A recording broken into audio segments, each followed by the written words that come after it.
Hello every one, இன்றைக்கி super டேஸ்டியான ஒரு ரெசிபி. இது வெயிட் லாஸ் ரெசிபின்னு கூட சொல்லலாம். வாங்க எப்படி செய்யறதுன்னு பார்க்கலாம். வீடியோக்குள்ளே போகலாமா?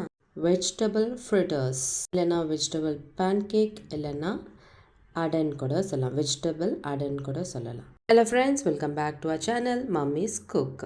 இதுக்கு முதல்ல நான் ஒரு சின்ன துண்டு சுரக்காய் எடுத்திருக்கேன். அது மேலே தோல் சீவிட்டு அதுக்கப்புறம் ஒரு கிரேட்டர் வச்சு நம்ம சின்ன சின்னதாக துருவிக்கணும். இதை மெஷர் பண்ணும்போது உங்களுக்கு ஒரு 1/2 கப் சுரக்காய் இருக்கும். அதுக்கப்புறம் ஒரு சின்ன சைஸ் கேரட், அதுவும் தோல் சீவிட்டு நல்லா கிரேட்டரில் வச்சு துருவிக்கோங்க. இதுக்கப்புறம் ஒரு சின்ன பீஸ் கேபேஜ் முட்டைகோஸ் எடுத்திருக்கேன். அதுவும் நீங்கள் இந்த மாதிரி கிரேட் பண்ணிக்கலாம். அப்படி இல்லைன்னா சின்ன சின்ன ஸ்லைசஸாக இந்த மாதிரி கட் பண்ணிக்கலாம். இதுவும் நான் அந்த பவுல்லையே ஆட் பண்ணியிருக்கேன். அதுக்கப்புறம் ஒரு சின்ன ஆனியன், அதுவும் நீளமாக ஸ்லைஸாக கட் பண்ணி எடுத்திருக்கேன். அதுவும் அந்த பவுலில் ஆட் பண்ணியிருக்கேன்.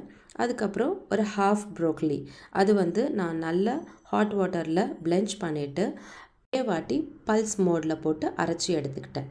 அதுக்கப்புறம் 2 டேபிள் ஸ்பூன் கடலை மாவு, 2 டேபிள் ஸ்பூன் அரிசி மாவு லைட்டாக மிக்ஸ் பண்ணதுக்கப்புறம் கொஞ்சமாக உங்கள் டேஸ்ட்டுக்கு ஏற்ற மாதிரி சால்ட் ஆட் பண்ணிக்கோங்க. அதுக்கப்புறம் 1 டேபிள் ஸ்பூன் பெப்பர், இது உங்கள் காரத்துக்கு. அதுக்கப்புறம் கொத்தமல்லி இலை, இது எல்லாமே போட்டு நல்லா மிக்ஸ் பண்ணிவிட்டு ஒரு பேன் எடுத்து வச்சு கொஞ்சமாக ஆயில் ஊற்றிட்டு நம்ம ஒரு சின்ன உருண்டை போட்டு நல்லா அதை தட்டி விட்டுடணும். தட்டி விட்டதுக்கப்புறம் கொஞ்சமாக எண்ணெய் ஊற்றி ஒரு லிட் போட்டு ஒரு 3 நிமிஷம் மீடியம் ஃப்ளேமில் குக் பண்ணிக்கலாம். 3 மினிட்ஸ்க்கு அடுத்து திருப்பி போட்டுட்டு திருப்பியும் ஒரு 3 மினிட்ஸ் மீடியம் ஃப்ளேம்லேயே குக் பண்ணுங்கள். ஹை ஃப்ளேம் வச்சிங்கன்னா மேலே கருகிடும், உள்ளே வேகாது.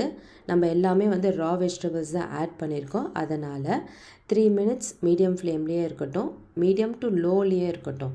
ஸோ ஒரு பேன்கேக் ரெடி ஆகிடுச்சு. திருப்பி நான் இன்னொன்று போட்டிருக்கேன்.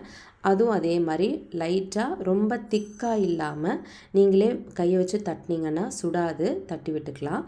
அதுக்கப்புறம் திருப்பி போட்டுட்டு திருப்பி ஒரு 3 மினிட்ஸ் லோ ஃப்ளேம்லேயே வச்சு குக் பண்ணிக்கலாம். இப்போ நம்மளுடைய வெஜிடபிள் பேன்கேக் ரெடி. இது ரொம்ப ஹெல்தி. வெயிட் லாஸ் ட்ரை பண்ணுறீங்கன்னா ட்ரை பண்ணுங்கள். நான் ரொம்ப அதிகமாக கடலை மாவும் அரிசி மாவும் சேர்க்கலை. அதனால் உங்களுக்கு கொஞ்சம் சாகியாக தான் இருக்கும். உங்களுக்கு திக்காக வேணும்னா நீங்கள் பேசன் ஃப்ளார் கொஞ்சம் ஆட் பண்ணிக்கோங்க. நம்ம ரெசிபி ரெடி ஆகிடுச்சு. See you in the next video. Don't forget to like, share, follow and subscribe. Thank you friends. See you again.